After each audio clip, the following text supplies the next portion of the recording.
Dan Shehtman.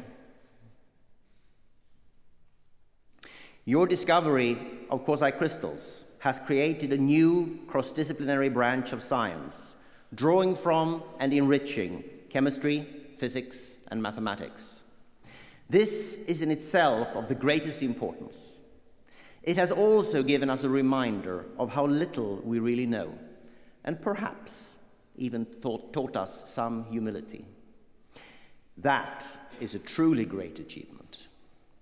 On behalf of the Royal Academy of Sciences, I wish to convey our warmest congratulations, and I now ask you to step forward and receive your prize from the hands of His Majesty the King.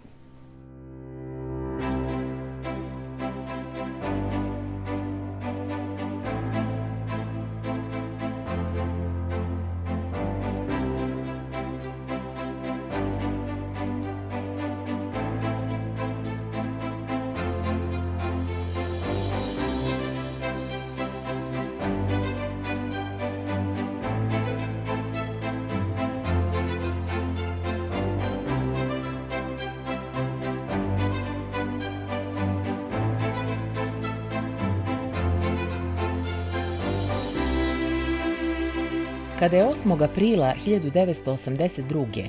pomoću transmisionog elektronskog mikroskopa uočio neobični raspored atoma u strukturi uzoraka napravljenih od legure aluminijuma i mangana, izraelski istraživač Dan Shehtman shvatio je da je otkrio nešto novo.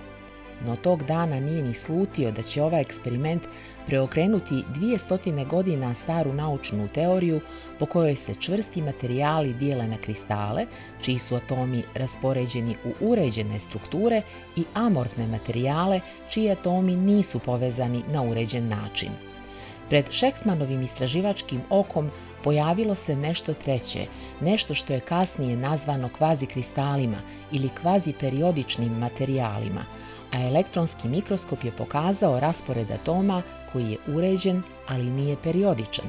To znači da su atomi grupisani u obrasce koji se ne ponavljaju. Šehtmanu su bile potrebne 2 godine da objavi naučni rad o ovom otkriću zbog velikog otpora naučne zajednice. Ne postoje kvazikristali, postoje samo kvazinaučnici, tvrdio je profesor Linus Pauling, dvostruki Nobelovac i jedan od najvećih hemičara prošlog vijeka. Krajem 80. godina klima se polako mijenja, a 2011. Shehtman dobija Nobelovu nagradu za hemiju. Danas profesor Shehtman na različite načine širi poruku o važnosti nauke, inovativnosti, tehnološkog razvoja, a ta ga je misija nedavno dovela i u Crnu Goru, gdje je održao predavanje na naučnom simpozijumu Nauka i male zemlje, sinergija dijaspore, matice i prijatelja Crne Gore. Professor Shehtman, it is my honor and my pleasure to have this interview with you today.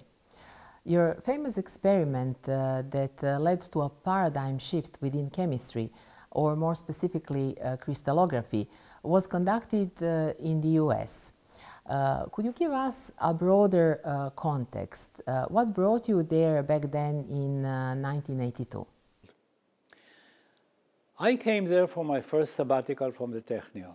So in my university and in many, many other universities, you can take a sabbatical after 7 years or so, approximately, of working. You can ask to leave your post and leave your office and leave your laboratory for a year or two and go to another place. And in fact, this is very encouraged in our institutes. They wanted to go out.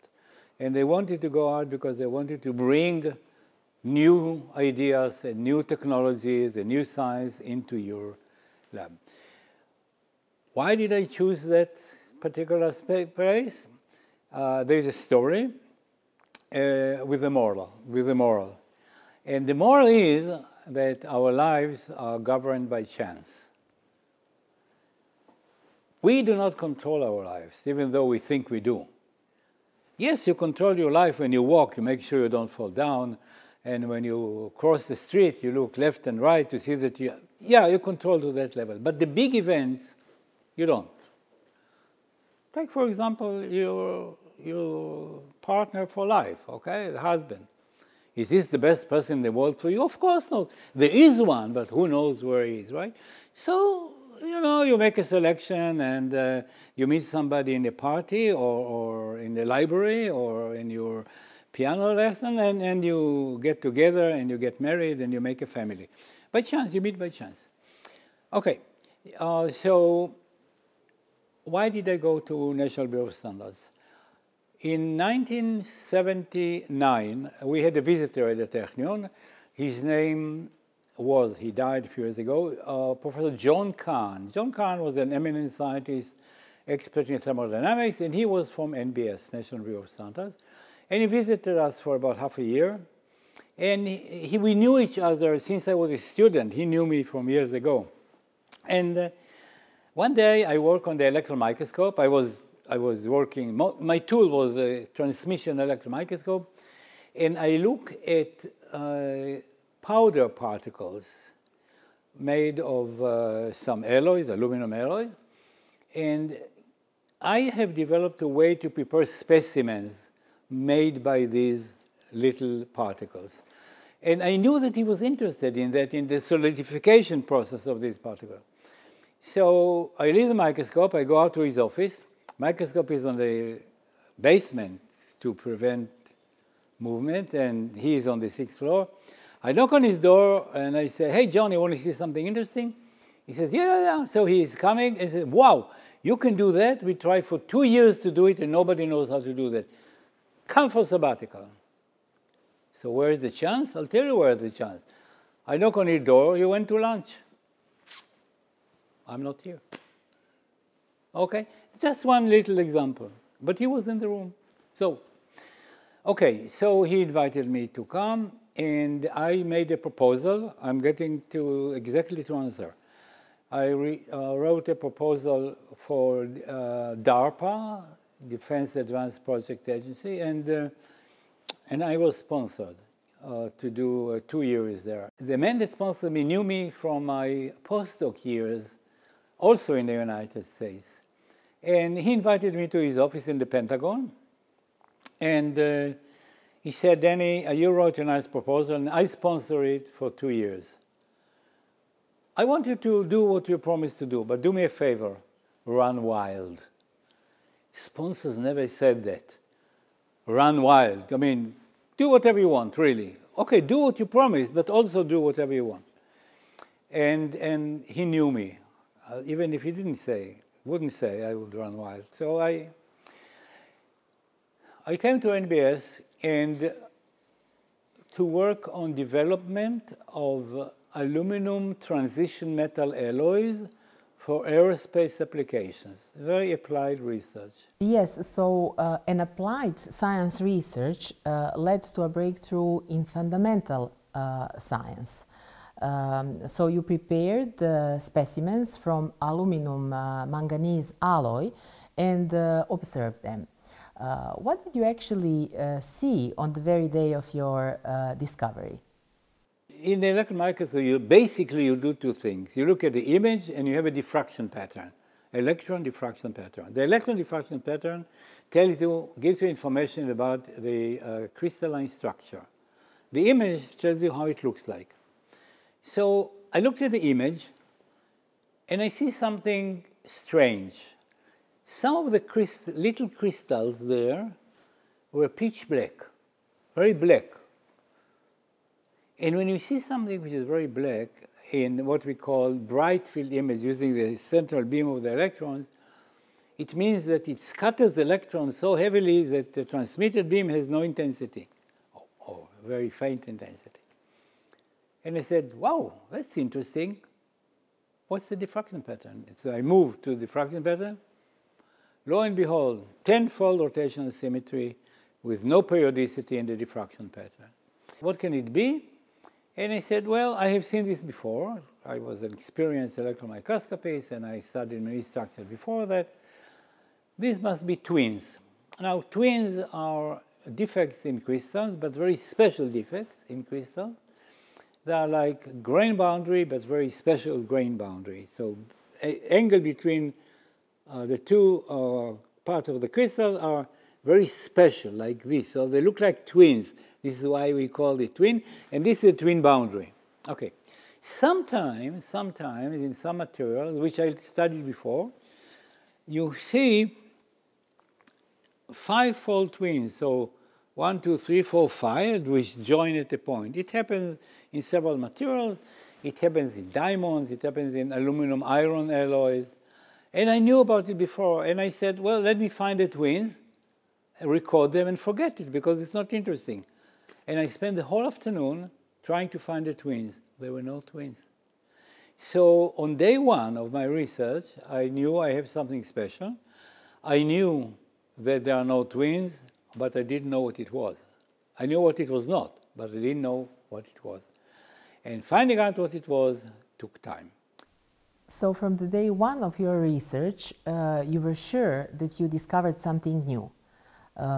However, your discovery was doubted by the scientific community. The leader of the opposition was Professor Linus Pauling, a two-time Nobel laureate, an eminent scientist. Indeed, he was a very good X-ray crystallographer. But he did not understand electron microscopy, and he did not trust electron microscopy.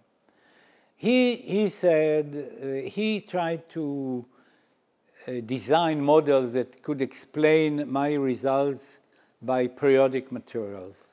First, he talked about twins. I knew from day one that there were no twins. So this was abolished. And then he tried to do all kinds of things.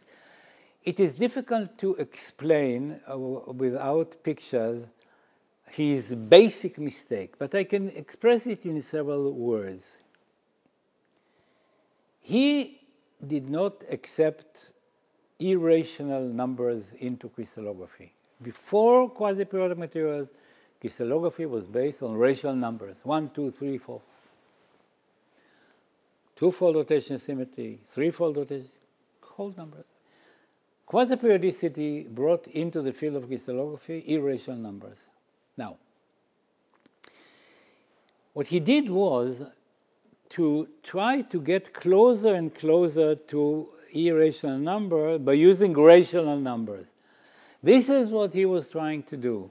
He built larger units, larger model, larger model, larger model, got closer and closer and closer, but he could never get to the irrational numbers of quasi-periodic material. So he had basic mistake, basic concept mistake.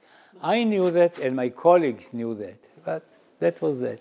But before it was clear that he was actually wrong, you faced some really harsh criticism. He even called you quasi-scientist. How did you manage to stand your grounds? The opposition never bothered me because they knew that I was right. And I knew that I was right because I was a professional. I was an expert in transmission electron microscopy and in the system that I was using, which is diffraction contrast. I was an expert, and he was not. He did not understand electron microscopy. So he might have been the greatest chemist of the 20th century in the United States, but I was an expert in electron microscopy, and he couldn't win that. Have you ever met him?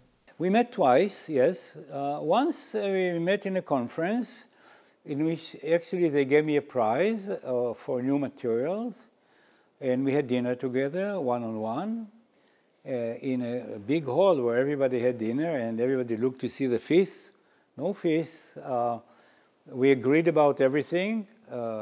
He was a proponent of vitamin C. He ate 15 grams of vitamin C every day. I am for vitamin C, but, you know, maybe 500 milligrams or so. And we agreed on that. We agreed on everything except quasi-periodic materials. This was the first one. But the next one, this was not a professional meeting. It was just a easy, nice conversation. The next one was professional meeting. I went to visit him in his home in Palo Alto, California, near Stanford. And I gave him a lecture with slides. Those days we had these little slides, you know, before computers, before. And I gave him a lecture, 1 hour, for an audience of one. He was just sitting there on the couch, listening carefully. And at the end he says, you know, Professor Shehtman, I don't know how you do that. Well, because he did not understand electron microscopy. As we parted, I said, you know, Professor Pauling, if you ever agree with me, please don't keep it a secret. He said, yeah. And that was the last time I saw him. He died a non-believer.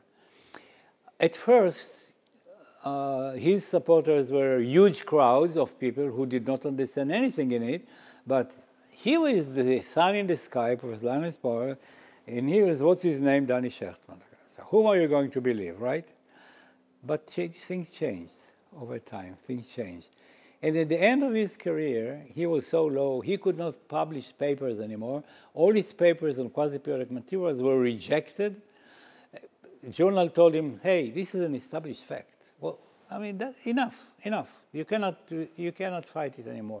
It is interesting that Professor Pauling ended up experiencing what you faced at the very beginning of this story, and that was you couldn't publish your results, your papers were rejected. How did you finally manage to publish your first paper? At the Technion, I met the first person who was willing to really help and add information, and his name is Ilan Blech. He was a professor at the Technion at the time. He now lives in California. And he developed a model that could explain my results, mathematical physical model that could explain my results. And together we wrote a paper, the Shehtman-Blech paper. And this is now the summer of 1984, and I went back to NBS. I was there every summer. And from there, I sent a paper to Journal of Applied Physics. Those days, you sent papers, real paper, and in an envelope with a stamp, and you wrote nicely the address, and he sent it to them, and several weeks later, I received an envelope from Journal of Applied Physics with a letter, dear Dr. Shehtman, thank you so much for your contribution. We decided not to send it to peer review because we feel that it will not be interesting for the community of physicists. So I took the paper and sent it to Metallurgical Transactions, which is a metallurgy paper. They accepted it and published it, but they published it 8 months later. It was long. Meantime, I'm back at NBS, and I show John Kahn our paper. They say, why do you think it was rejected? What's so wrong with this paper? So he read the paper and came to me and said, Danny, this is fantastic. Let's do something completely different. Let's forget about the Blech model. Let's just publish a paper of your results on first day. The paper of 4 of us was sent to PRL, Physical Review Letters. It was accepted and published in a few weeks, and pooh, this is now November of 1984, hell broke loose, because from all over the world, days later, I started to receive, hey, Danny, we have it, this is fantastic. And I explained how I prepare the specimen, so anybody with rapid solidification equipment, which is very easy to do, could repeat my experiments and have it in a microscope in 2 days. And they get exactly my results, so wow. The country that was most responsive was France, thanks to Denis Gratias, who brought it to France. But other countries were also very responsive, and very quickly a large group of scientists grew around the world to create a community. And they took my discovery and made it into a flourishing science, as it is today. So based on this experience, you often say to your students, if they want to become great scientists, they need to be self-confident and resilient. How can these qualities be nurtured? It all starts at home. Make sure your children have self-confidence. Make sure that your children can trust you as a parent, and develop self-confidence from very early age. From the first day they cry in the bed, pick them up, all right? Pick them up. Make sure that they're okay. So, and as they grow, develop their strengths and make sure that they trust themselves. I had such a home. I was raised in such atmosphere. My home was not perfect, but assurance. I felt safe in my home. And so I don't remember a case in which I was afraid of something irrational as rejection of a group or something. It was never part of my life. So it starts at home. But then it has to continue. And it has to continue by yourself. Now you're a grown-up, you go to university or you go to high school. And then I repeat my recommendation, which is find a subject that you like and try to be number one in it, in your class, in your school, in your city. Try to be number one. And today it is possible. It is possible because the internet has all the information in the world. And today you can call any professor and say, I want to talk to you about thermodynamics of, I don't know, ice 6 or something, whatever. And he or she will talk to you. So, yeah. So today it's the best time ever to become an expert in something that you like, all right? And then develop in that direction. This is my advice. And once you become an expert, you can stand tall against any criticism because you are the expert. And they are not experts. So you can say, no, I don't take your rejection because you don't understand what I'm doing. Even though they might be world-known experts in their own field. Absolutely, but they argue with you about your field, and then they lose.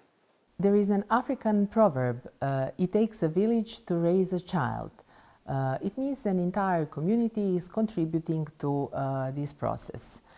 What does it take, in your opinion, for a country, for a society, to raise an extraordinary scientist, a brilliant mind, a Nobelist?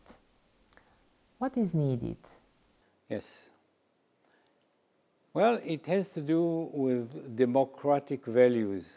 I'm not talking about party business and politics. I'm talking about the essence of democracy, that everybody is equal, men, women, young, old, everybody is equal. No hierarchy, no hierarchy. Let me give you an example. In my country, hierarchy is almost non-existent. Everybody can talk to everybody regardless.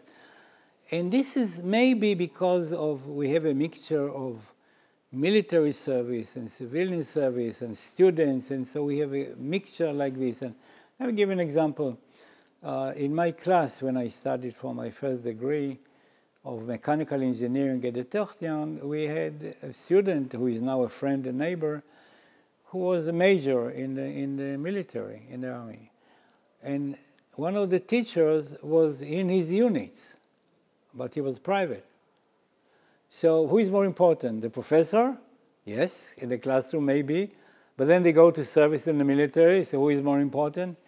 So on one occasion, they sent the professor, private professor, to guard the gate at night of the camp.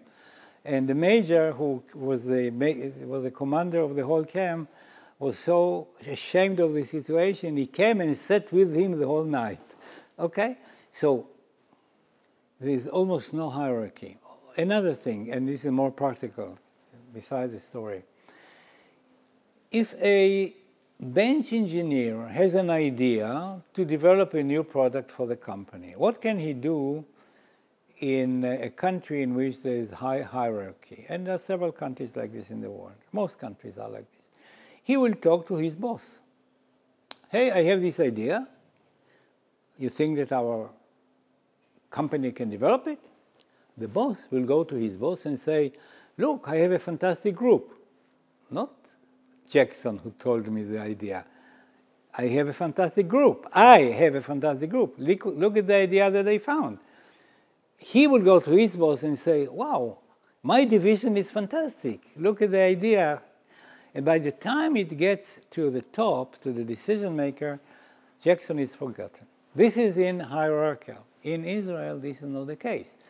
In Israel, Jackson can call the secretary of the decision maker, the CEO, and he said, I have an idea, I want to talk to the CEO. Can I do that? She said, sure, come Wednesday, 10 o'clock. He will come Wednesday, 10 o'clock, present the idea, the boss will say, yeah, well, let me consult with my team and I'll come back to you. He consults with his team. Team says, yeah, maybe we can do that and sell it and it will bring profit to the company. He called Jackson, come upstairs. He said, we decided to give you the chance to develop this product. I will give you $1 million for the project. I will give you 3 rooms at the end of the corridor. I'll give you 5 engineers. Go ahead and start developing it. Report to me every quarter. Come back at the end of the year. Show me the product. Goodbye. And he goes. Reports every quarter. At the end of the year, here is the product. And now the secret. The boss says, well, this is wonderful. We will open a subsidiary, spin-off company, that will develop your product. And you are a major partner with that spin-off. So maybe we are 85% and you get, because we sponsor everything, you get 50% of the project. Go ahead and develop it. And we are partners, we are interested, we'll sponsor you. And you have a spin-off, which is a little startup. And Israel is full of startups that stem for existing companies, that become an umbrella company for many, many startups, spin-offs, or startups that come from the outside. People have ideas. So social equality is important. That's broad context. What about family influences and the education system? When I was about 7 years old, I don't remember what birthday it was, probably 7, my grandfather gave me a gift, and that gift changed my life. It was a magnifying glass. A simple magnifying glass, good quality. And I was running in the fields of my city. Nowadays I say the field of Ramat Gan. I say, field? What field? Only high-rises. But those days, this is many years ago, we had fields. And I ran and looked at everything small, insects, flowers, and everything. And I fell in love with the world of small things. Later on, when I was in about 5th grade, the teacher of science said to the class, you know, we have a microscope in school. Oh, I said, wow, can you bring it to class? Oh, yes, yes. Next week, teacher, you know, microscope? Oh, yes, yes. And so finally he brought it to class. And he said, Dan, you are the most interested child here. You will be the first to look at the microscope.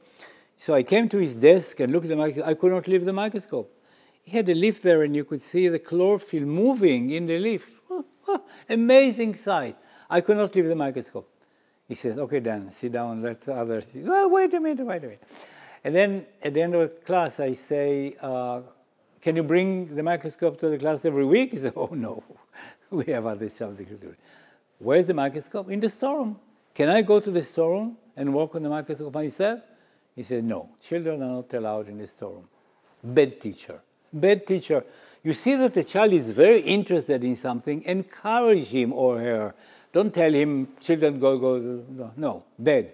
I hope that many teachers today are much better, and when they see that somebody is really interested in something, they encourage him or her. But you also had some great teachers. You often refer to your physics teacher. A good teacher was in my high school. He was a teacher in physics, and we admired him. He was very precise. Everything he drew on the board was very precise. And he used language that a newcomer to the country learned. So it was like correct Hebrew, but words that usually people don't use. So it was, and we admired him. One day, Mr. Tzadka, our teacher, drew on the board a series of resistors connected in parallel and in line, and there was a big bundles of resistors. And he said, what is the resistance from this point to this point, through all the resistors? And I said, yes, I can solve it. And I came to the board and solved the issue. He said, Dan understands physics. This was more than 6 years ago. And I remember it today. Because it was a compliment that I deserved from a teacher that I admired. He lived long life. About 10 years ago, we made a class reunion. He came to the class reunion, and if the people ask him, oh, do you remember Dan Shehtman? He says, of course I know Dan Shehtman. Was he the best student in the class? Of course not. He was an average student. No, he was not the best. And he was right. I was not the best. So being the best student is important, but that's not the whole story. There are many other elements that are just as important, if not more, to becoming a great scientist. What are these elements? You have to observe and understand what you see. And make sure that if you see something different, something strange, jump on it. What's going on here? I need to understand what's going on. Why does it happen? This is the way penicillin was found by Fleming, Alexander Fleming, in the year 1928. He saw that in a culture that he forgot on the window or something, the microbe that grew did not grow around something that fell into it. And this was the discovery of penicillin. So observing, not saying, oh, these are rotten things and throw them away. No, no, no. This is something strange, find out what's. Be an observant, pay attention to details. Be precise, work clean. If you're an experimentalist, work very clean, very clean. By all means. What else? Make sure you discuss science with other people. You are not alone in this field. There are other people. Make sure that you know prominent scientists and you can discuss with them and learn from them. Science is a thing that progresses by communication. It is obvious that science education is important for a future researcher. But it is less obvious that art might be quite beneficial for a scientist. Let's say that in your childhood you were deeply affected by Jules Verne's books. What was so fascinating about his books? Our home was full of books, full of books. From the days of my grandfather to my parents, we had the whole house was a big library. And I read many, many books.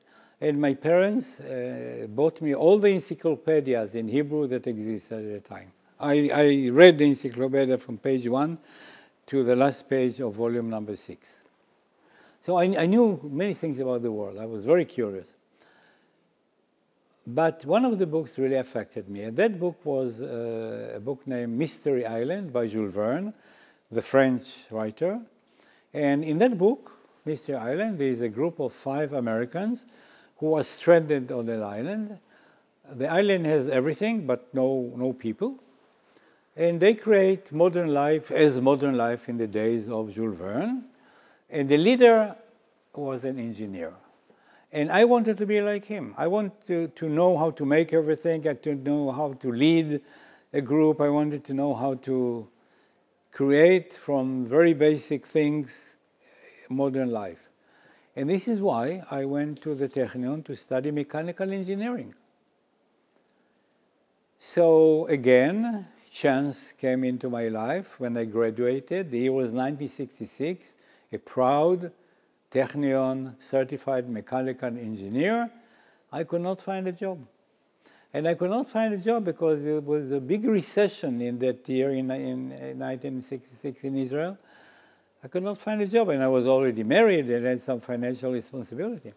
So I said, well, I will do my master's degree and get some salary as a TA, teaching assistant, and in 2 years I will find a job, which I did. I found a fantastic job after 2 years. But during these 2 years, I fell in love with science and decided to go for science rather than to go to the industry.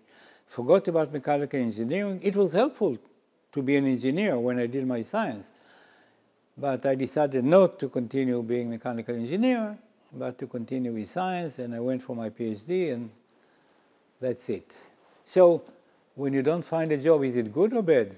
Well, chance.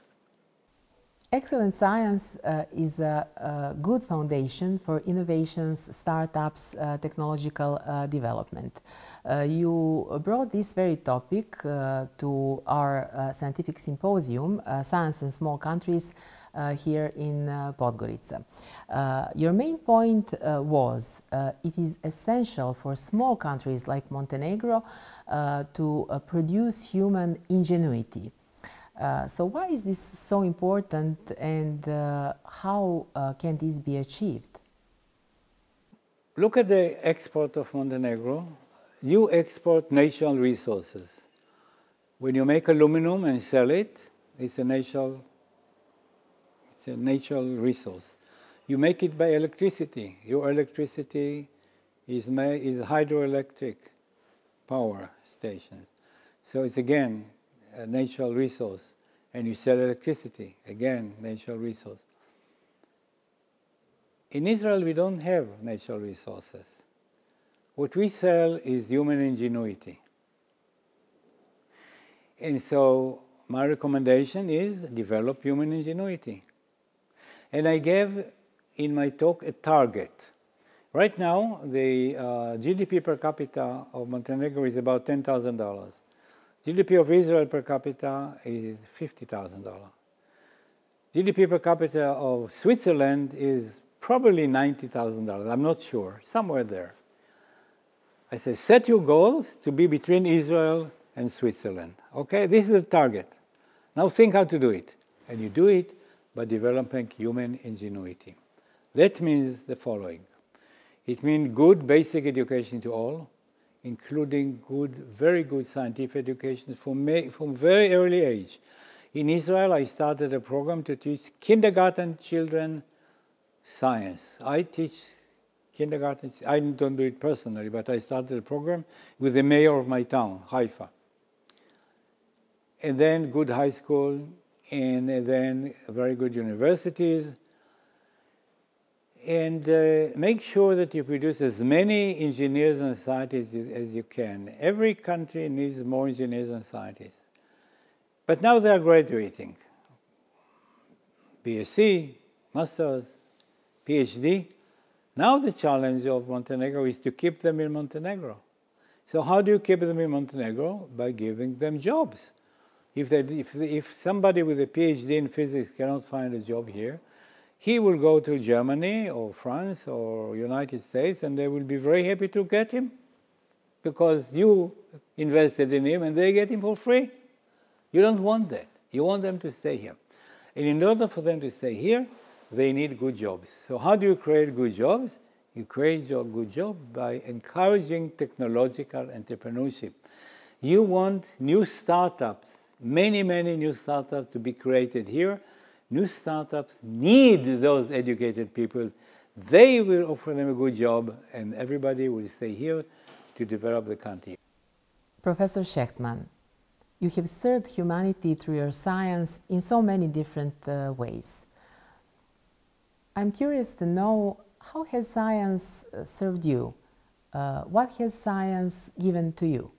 What has science given to me? Joy. Real joy. I loved my research. I love to work at the electron microscope every day. As long as I can get a microscope for me and the other people who want it too, right? I'm not alone. Gave me joy. Joy of discovering, joy of studying interesting things. It was a great thing. So I am a fulfillment of my recommendation to you young people. My recommendation is find something that you like and try to become #1 in it. Become an expert in something you like. But also, you need general knowledge of science. You need to understand science. You don't have to be an expert in everything. But you need to know enough thermodynamics, enough mathematics that will help you in research, enough chemistry, enough physics. You have to know this. Enough biology. Biology is a fast-growing science. And if you have that, the foundation of broad science, in addition to that, something that you like, and you become an expert in something you like, I promise you, you'll have a wonderful career. And a wonderful life. And wonderful life. Yes.